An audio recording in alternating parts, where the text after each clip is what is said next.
PK's in the house, man. What's the name of our guest pianist? Hi!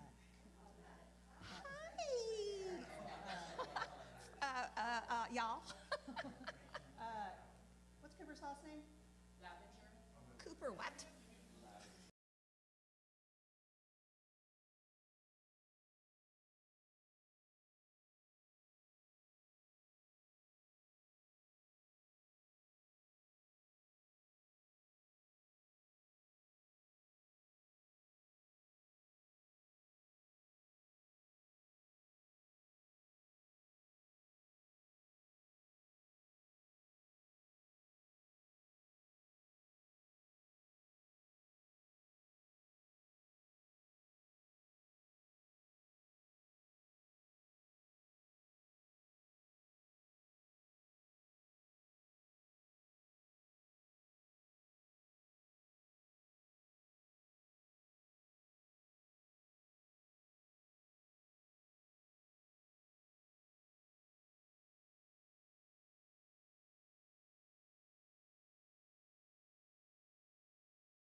Good morning and welcome to Live Oak.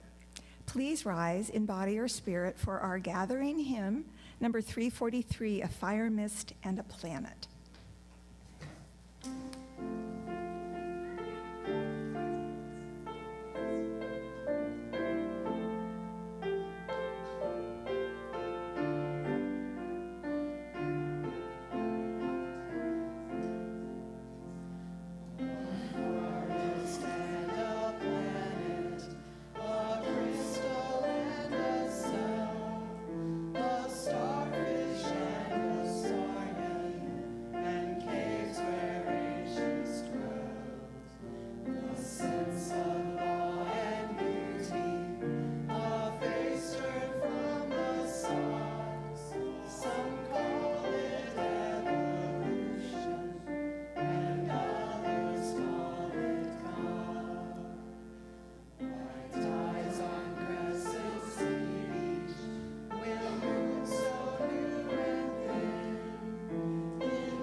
Good morning and welcome, beloved community. I'm Reverend Joanna.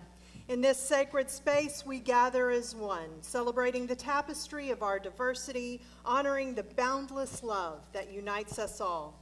Live Oak Unitarian Universalist Church is unambiguously, unapologetically progressive, and our doors swing wide to embrace all who seek a welcoming place where we celebrate the LGBTQIA+ community, where we know that every identity is a divine expression of humanity, where we commit to the work of dismantling systemic racism and other oppressions, striving for a world where equity, compassion, and justice are the cornerstones of our shared existence. May our worship today be a source of inspiration, a wellspring of courage, and a call to action. Welcome, dear friends, to this place of love, acceptance, and progress. My name is Lindy Dower, and I want to give a special welcome to any visitors we may have today, in person or online. If you haven't already, I encourage you to stop by our visitors table in the narthex after the service to sign up for our weekly email newsletter, and so we can meet you and answer any questions you may have.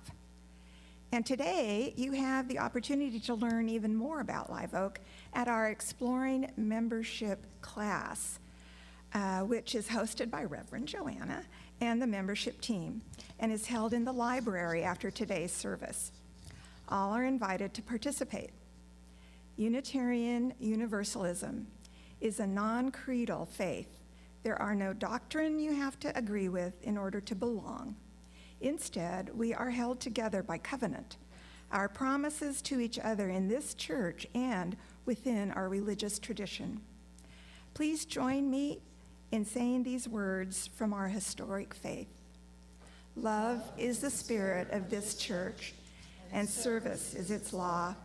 This is our great covenant, to dwell together in peace, to seek the truth in love, and to help one another. We unite with UU churches around the world by lighting our flaming chalice, the symbol of our religion. Today, Josie, with one of her parents, I asked her earlier and she said yes, but if she doesn't want to, that's okay.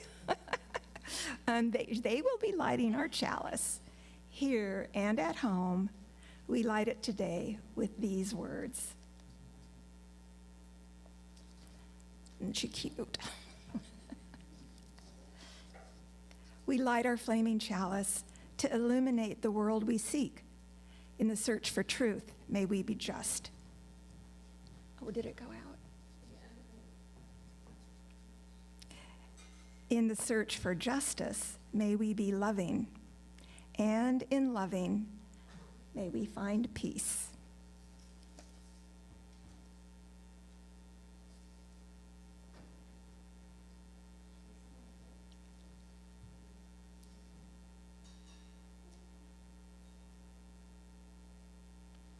Thank you, Josie and Mom. We have 2 readings today from How to Love by Thich Nhat Hanh. Oops. In just a minute. I'm so sorry, Cooper. I'd rather you do.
Now I'll share the readings with you.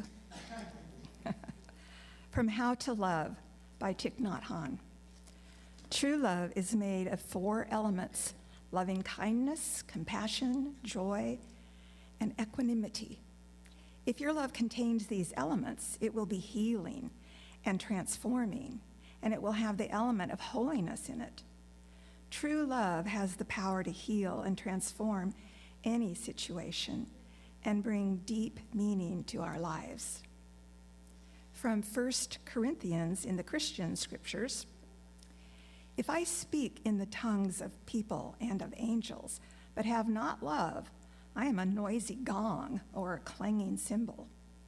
And if I have prophetic powers and understand all mysteries and all knowledge, and if I have all faith so as to remove mountains but have not love, I am nothing. If I give away all I have, and if I deliver up my body to be burned but have not love, I gain nothing. Love is patient and kind. Love does not envy or boast. It is not arrogant or rude. It does not insist on its own way. It is not irritable or resentful. It does not rejoice at wrongdoing, but rejoices with the truth. Love bears all things, believes all things, hopes all things, endures all things. Love never ends. Faith, hope, and love abide, these 3, but the greatest of these is love. For the past 31 years, Live Oak has been a beacon of acceptance, love, and inclusivity in an area where our values often challenge the status quo. In a world where divisiveness and intolerance seem to grow stronger, we firmly believe in the transformative power of our faith and the positive impact that we are having in our area. We invite you to make a financial contribution to help sustain this church's vital work, knowing that every gift, large and small, is appreciated and carefully used in service to our mission. And if you would like to donate electronically, there's a card with a QR code in the seat back pockets, or it's up there. Let this time of offering be a reflection of our shared commitment to making a positive impact on the world, and a reminder that our Unitarian Universalist values guide us not only in our beliefs but also in our actions. And thank you for your presence here today and your contributions to our ongoing journey of building the beloved community here and in our wider parish.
Good morning.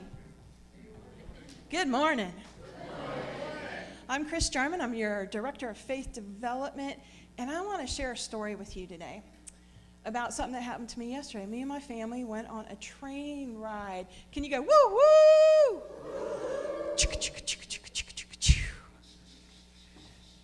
Ooh, you guys did that very well. So we went on a train trip yesterday. I was really excited about it. It was a 3-hour trip, and I diligently looked at the map. You know how they map out where you get your seats and everything? Because you may not know this about me, I'm claustrophobic. It is something I have dealt with my whole life. So when I pick a seat or something, I'm like, I want to be on the end, I want to make sure there's not too many people, we're going to do this, there's a window. And so we get there, and we're so excited. It's me, my husband, and my 2 kids. And we go on the train, and it is gorgeous. It's from 1950. It's a New York Central Line passenger boxcar. We get in, and I realize that it is tight. It is tight. There are so many seats and so many people. And I'm like, it's all right. I can breathe through this. I'm good. So we get in the seat, and I slide in, and everybody gets in, and more people start coming in. And I'm like, it's all right. I can do this. There's a window. We're good. And I was like, okay. And then the train starts going. And it wasn't really what we were expecting. We were kind of expecting this train ride that would take us through something beautiful to see. And actually, it just went right up 183 to Bertram. And then they took the car, the engine off, and they put it on the back. And we went the same way backwards. And it was like, oh, this is not what I was expecting. Meanwhile, around me, other people were like, this is not what we were expecting. And so it was interesting because people were excited. People were excited to go. And we get there, and people get off, and there's like a little 15-minute thing where you get out, and you go to the depot, and you take pictures of yourselves with suitcases, and then you get back on the train. Yeah, and then we get back So we get back on. You have to really love trains to like this ride. There's nothing wrong with that. It's great. So it just wasn't what I was searching for. It wasn't the expectation that I or my family had of this experience. So the interesting thing is everybody was really excited when we went, and then when they realized we were going backwards, people started stopped looking out the window and started just chatting and talking. So we're sitting there and we're doing our thing, and I'm listening. And it's really cool because the people behind me, and literally, our heads were touching. They were a family from Puerto Rico and from San Antonio who were meeting their future daughter-in-law for the first time. And basically, it was like an interview with her behind us. And they were sharing stories with each other. And at first I was like, ooh. And then I was like, oh, that's really cool. And then the lady over here, she was really cool because she was telling the train conductor, she said, oh my gosh, I hate trains, but my husband loves them. We ride them all the time, and we ride this one all the time because he loves them so much. And I come with him because he loves it so much.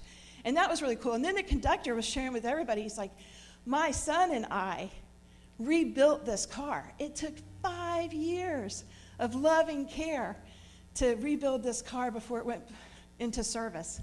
Wow. People in front of us, there was an anniversary, 16 years. They were so in love. You could see it.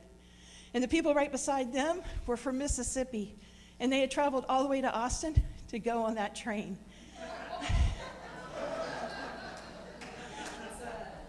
So they didn't really find what they were searching for either. But they had a really awesome conversation with the people that had been married for 16 years. And it just went on and on and on. And then, at some point, you're just like, I really want off this train as a claustrophobic. And my kids took a water bottle and started playing table football with me because they could see it. Even though I didn't say anything, they knew it, right? And so they started playing a game with me to just get it off my chest, to be able to release it and to be able to sit there. We get off the train, we go out to lunch, and we're all sitting there talking about all the stories we heard while we were on the train, and also how that was not what we expected. That is not what we were searching for. And so, but as we sat there at lunch, and each one of us was sharing the stories we heard around us, I was like, we were surrounded by love. And so many different variations of love. Wasn't what I expected, but it's what I witnessed. And sometimes when we're doing something, it becomes not about what we expect, but what we're open to seeing that gives us the real search for truth and meaning. It was really awesome. And in that moment, well, I was panicking. Only thing I could hear in my head, I don't know if I have any camp people in here. You're going to help me out? Catherine, let's sing. Only thing I could do in my head was go, may you be happy. May you be peaceful. May you be filled with love.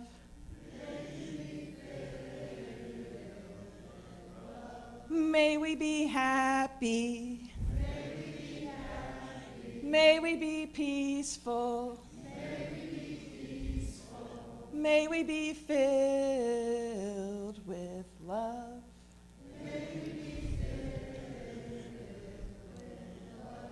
And may we be open to truth and meaning even when we don't expect it. And with that, our story is told.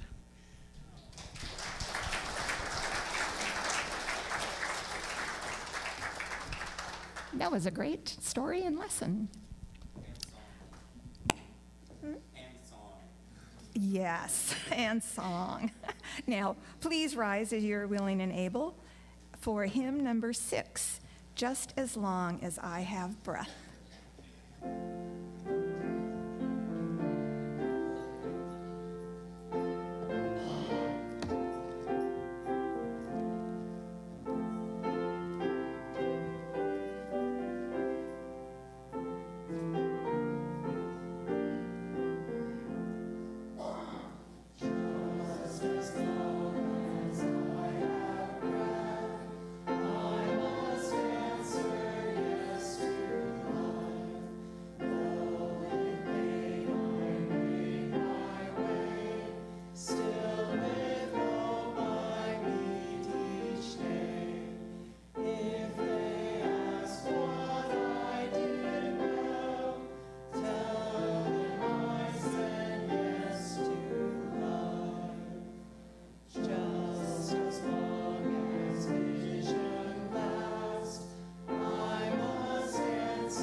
Anyone else feel like you are on a train right now and this is not what you were expecting?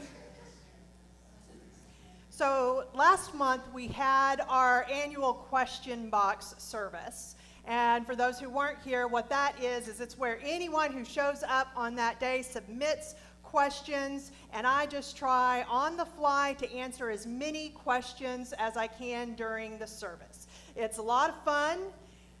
For some of us, there's a little bit of anxiety in it, but it's not like the day-to-day anxiety of carrying, existential angst that we are in. It's more like the anxiety of being on a roller coaster. But the best question that I got, I was not handed until after the service. I don't know if you can all read that. It says, "What is love?" Felix. The best. You parents, y'all are doing an amazing job encouraging your kids to ask questions. I will tell you every time, and I've been doing that service 10 years now.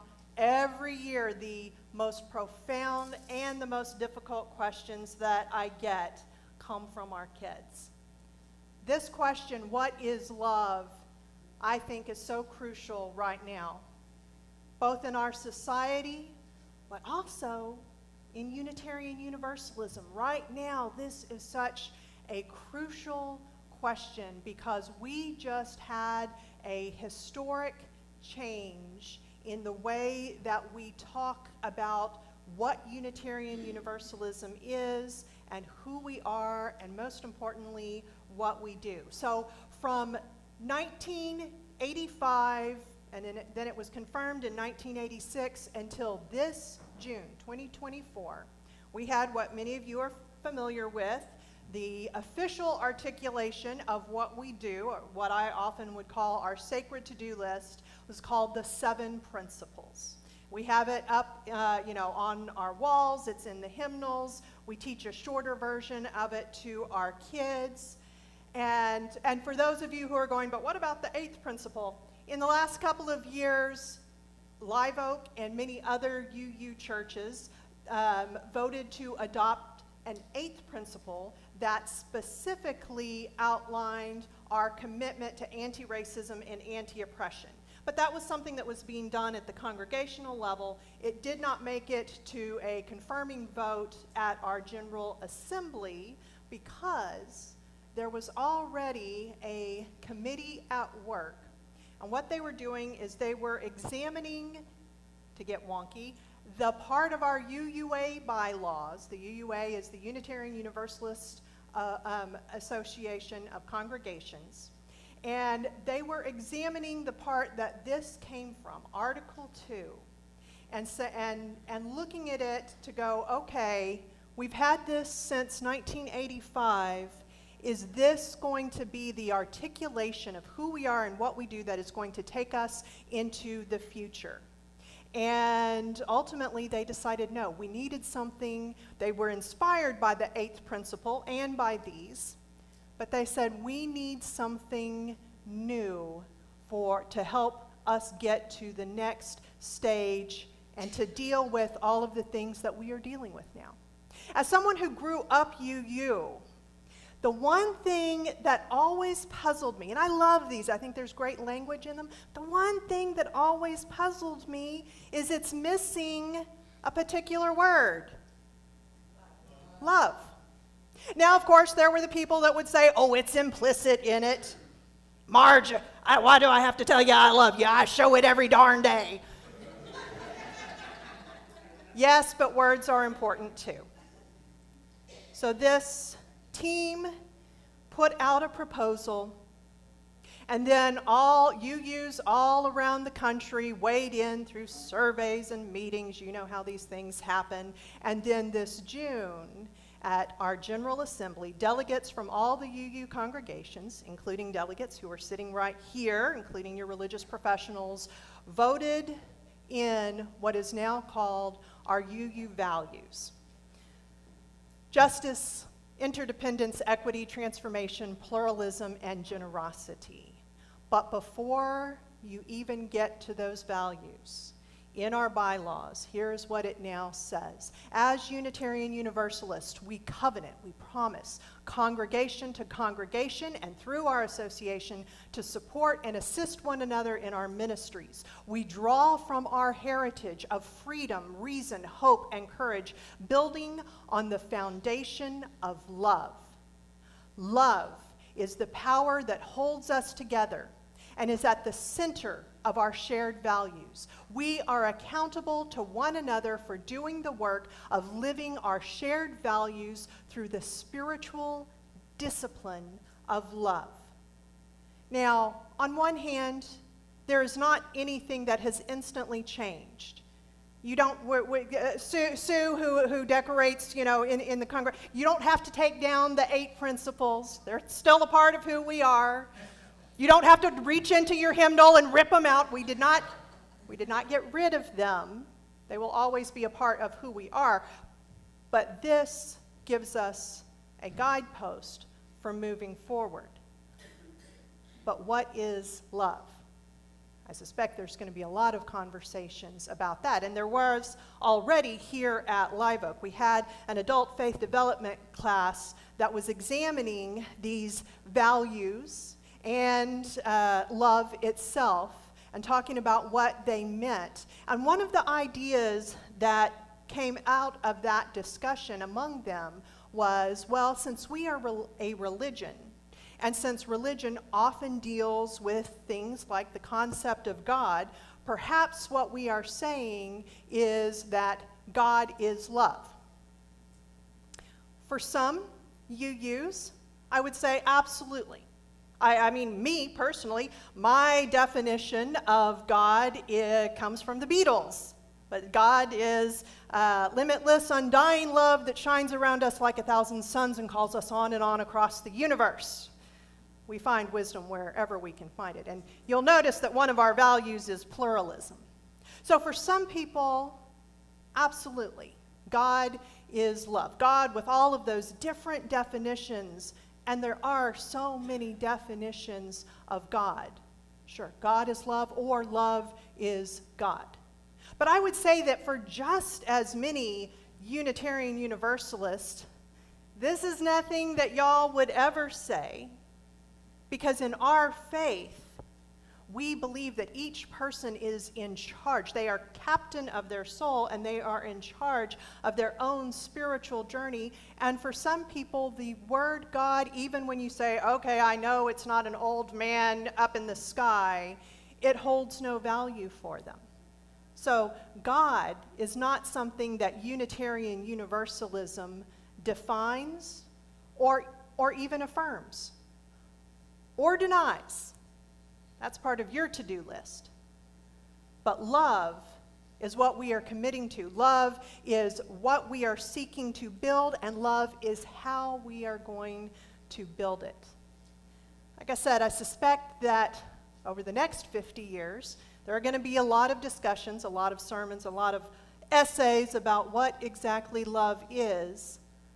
I suspect that one of the places that we will look, because again, we are pluralist, is we will look at all the different religions and philosophies and schools of thought and say, well, what do they say about love? Because in most religions, love is, we're not unique in this, right? Love is a core component. As you heard in our reading, Buddhism, through the words of Thich Nhat Hanh, talks about loving kindness, compassion, joy, and equanimity. That reading, though, from the first letter to the Corinthians, I imagine most of us have heard, even if you didn't grow up Christian, you've probably heard it, right? Love is patient, love is kind. It is said in thousands of weddings. But that is not what it was written for. Paul wrote this, and it's one of the few parts of the Christian scriptures where most scholars are in agreement, and they say, yeah, it probably was Paul who wrote this letter. Paul was not a fan of marriage. Paul believed that there was an apocalyptic revolution about to happen. He didn't think that anyone should be wasting time on romantic love. Like, he literally wrote, okay, if you have to get married, it's better to marry than to burn. But he quite possibly was also asexual, but that's a sermon for another day. So that writing, which is so familiar to so many of us, was not talking about romantic, one-on-one sort of love. It was talking about building a different world. That in this apocalyptic revolution that would happen, part of the way it would happen would be through love, and part of the fruits of what we would have afterwards would be a world that was shaped by that love. And so he jumped in and he defined what it was and what it wasn't. That it was patient, that it was kind, that it doesn't envy or boast, it's not arrogant or rude, it does not insist on its own way, it's not irritable or resentful. You know, if they're going to put something up on school walls, why the 10 Commandments? Like, put up this. Don't really put up that. Don't Don't put up anything from any religion, including UU values, right? That's not the role of public schools. But I would invite all of us to look at this idea and say, what would the world be like if we operated through this definition of what love could be? It is hard this morning to talk about love, right? This has been a heck of a week. Yesterday was a heck of a day. And yet, what else could I talk about but love? There was a question even before yesterday that I saw going around on Facebook. How are you personally preparing for the end of democracy? Okay, first and foremost, geez Louise, people, it is only July. Why do we liberals, progressive leftists, why do we always have to go to pessimism, right?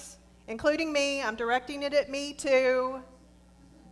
Have we all forgotten the very first rule of resisting tyranny? Do not obey in advance, which also means do not accept certain outcomes. Do not accept them now.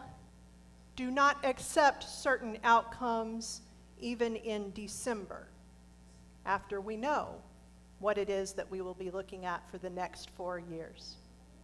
But getting back to that question of how are you personally preparing for whatever comes? I am not personally preparing for the end of democracy because I got too much work to do. But what I am working on right now, what I think most of us are working on right now, and I think we can take it even deeper, it will be the same. It will be the same work no matter what happens in November. Building community is a big part of it. No matter what happens, building community, specifically building the beloved community. The idea of beloved community is making a world full of justice and wholeness and love and shalom for all people, not just the people who think like us. If we want to have an effect on the world right now, to change whatever the future outcome is going to be, I think we have to have it rooted in love. When we accept the idea that our faith, both the faith of Unitarian Universalism and our individual faith, when we say, okay, I am going to commit to this. I am going to commit to making love the center of all I do and how I do it. It means that by all means necessary is not one of our choices, because how we do this work is as important as what we do. And how we do this work is going to influence all of the people around us. So yeah, we're building community. We're getting to know people like Chris did on the train. Getting to know our neighbors, not asking their political party. Building connections.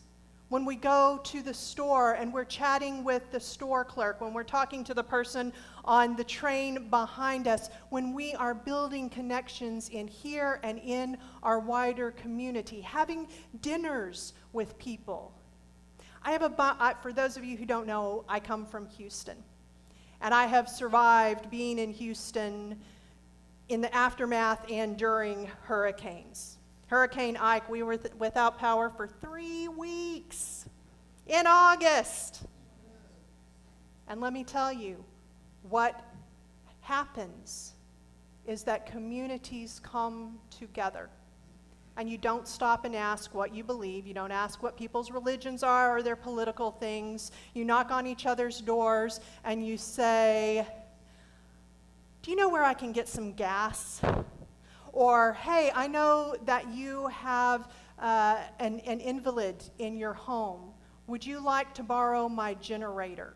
I distinctly remember all of us when we got to the point where all of our food was thawing, dragging barbecue pits out into the street and having a feast to end all feasts.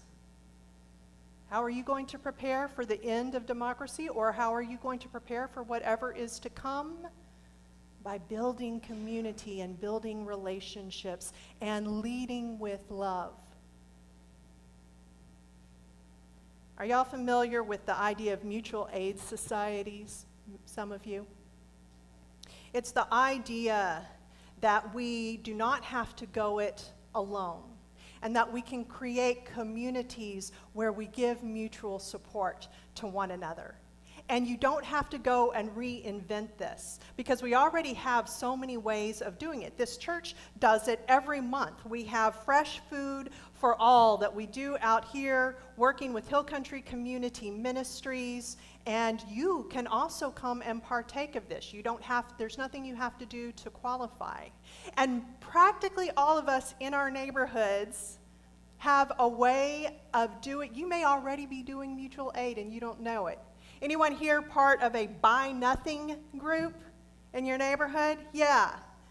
Great way to declutter, right? But the whole purpose of this is to decrease the amount of new things we are buying. And so the only requirement is that everything is free.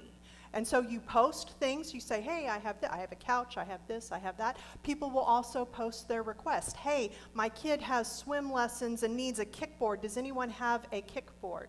We already know how to do mutual aid. And what is underneath it, again, is love.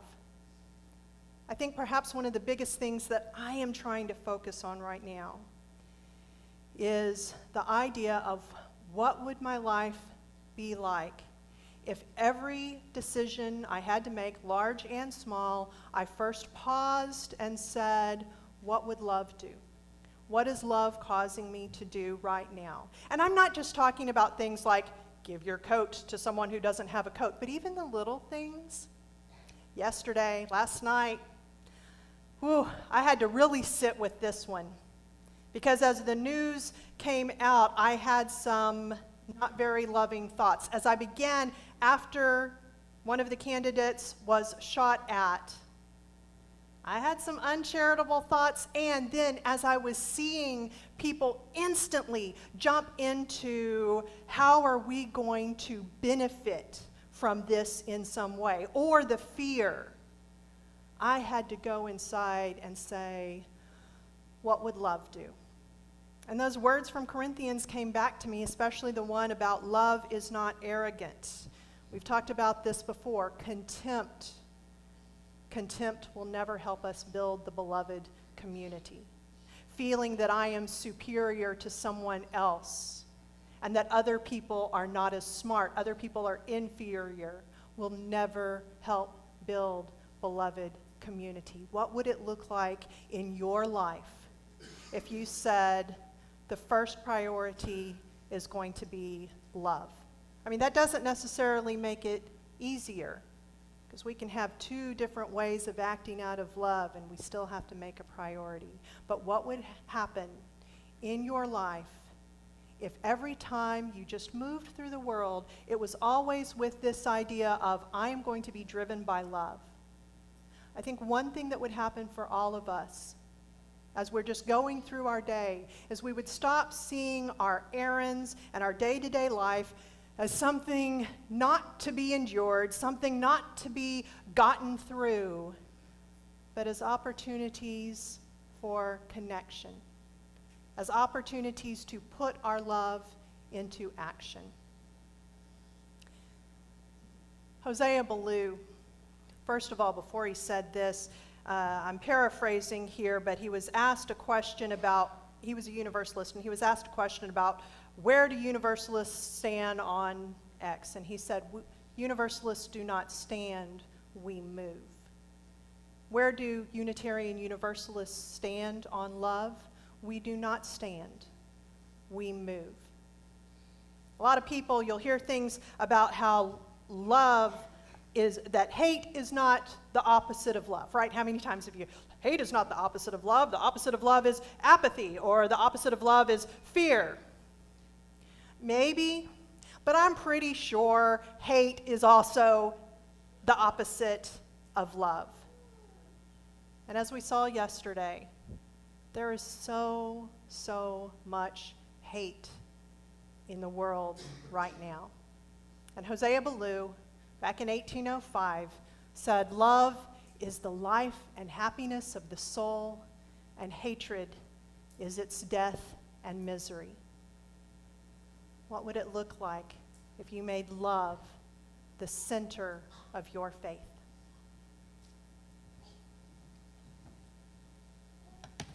And now I invite you to join me in a time of reflection, in prayer, meditation, whatever term it is that works best for you, in word and in silence. And close your eyes if you are comfortable doing so, if that helps you to go deeper inside. We lift up our hopes for all victims of violence, especially gun violence. We open our hearts to those who are so hurt and broken that their immediate instinct is to respond to anything with hate and anxiety and fear rather than love and kindness. We think of our friends and families down in Houston, many of whom are still without electricity. We lift up energy for fighting all of the systems that hold us back, including those boring and pragmatic systems such as electric companies. David O. Rankin says this: "A religion that promises a life without tension, a life without conflict, a life without suffering is a religion of passivity, a religion of mediocrity, a religion of insignificance. Everything worth doing in the world is a desperate gamble, a game of chance where nothing is certain. What is love? Is it not a wild and sublime speculation that can end in ecstasy or despair? What is courage? Is it not a hazardous risk of fortune that can end in victory or defeat? What is adventure? Is it not a blind leap in the dark that can end in joy or disaster? What is faith? Is it not a prayerful flip of the coin that can end in heaven or hell? If I refuse to play the game, if I refuse to risk myself, if I refuse to throw the dice, I am never really alive. I am then only flesh, baking in the sun on a middling plateau with no view of the valley and no road to the peak." Let us hold that for a moment together in sacred stillness.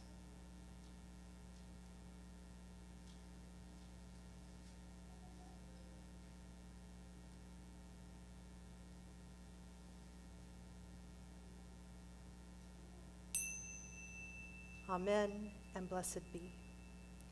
And would you please join me in singing? When I breathe in, I breathe in peace. When I breathe out, I breathe out love. When I breathe in, I breathe in peace. When I breathe out, I breathe out love. This community is a chosen village where our lives are interconnected. Part of the tapestry of this communal journey is sharing the significant milestones, joys, and sorrows in our lives and witnessing the diversity that we hold. One of us may be celebrating a life event while another is mourning a grief. And there's a beauty in that mosaic as we are reminded that these moments of life are transient and ever-changing.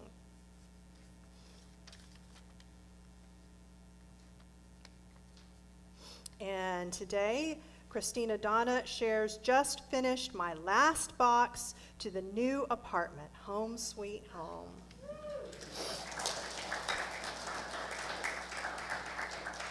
Tina Van Winkle shares, we are glad to be back in Austin after a family trip to see my aunt in San Diego. Beaches, the zoo, togetherness, and Disneyland.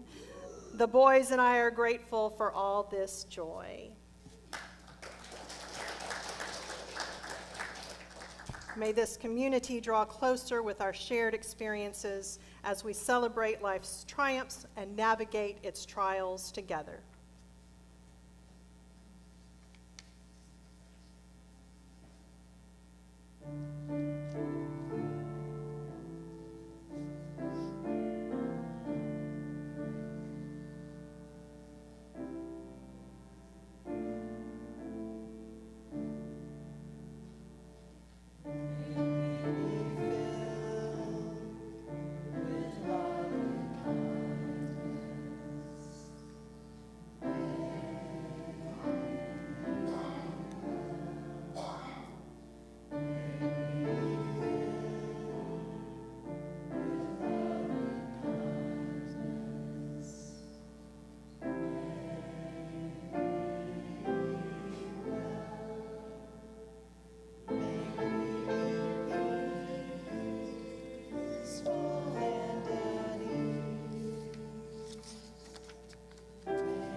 I ask you to go back to that middle hymn that we sang and think of those words.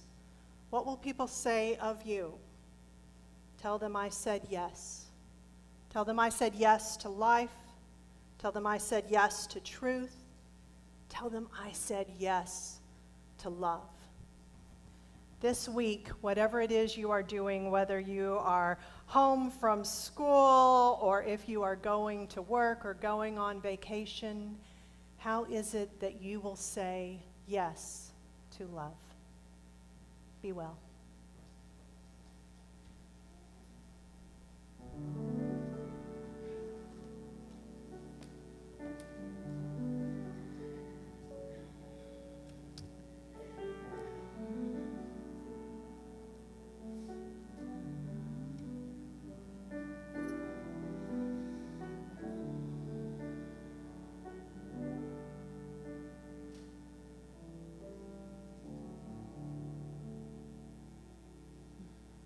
Beautiful. This is your invitation to the Faith Development Hour. So, repeat after me. Whoosh. Zap. Whoa. If you want to know what any of that means, come to UU Summer Camp today in the Common Ground Room. Let's play some games. Let's build some community. And in the world that is so heavy right now, let's just have some fun. So all ages are invited to come out. Also, we have if you're interested in learning more about Unitarian Universalism and becoming a member of this congregation, there is a exploring membership class in the library at 11:15 with Reverend Joanna and team. And there's always our activities in the fellowship hall where you can engage in tabletop discussions about our sermon today while you keep your hands busy. So we invite you to find the place that you find comfort and come join us. Thank you.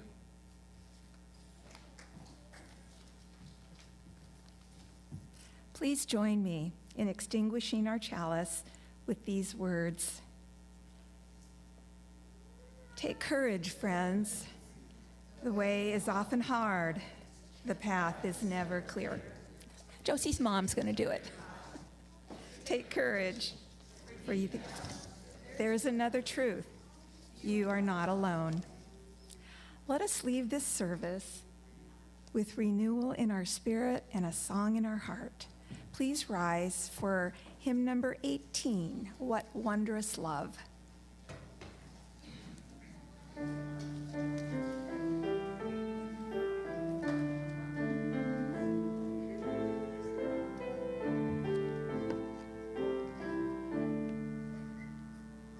What wondrous love is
has been a gift to be together today.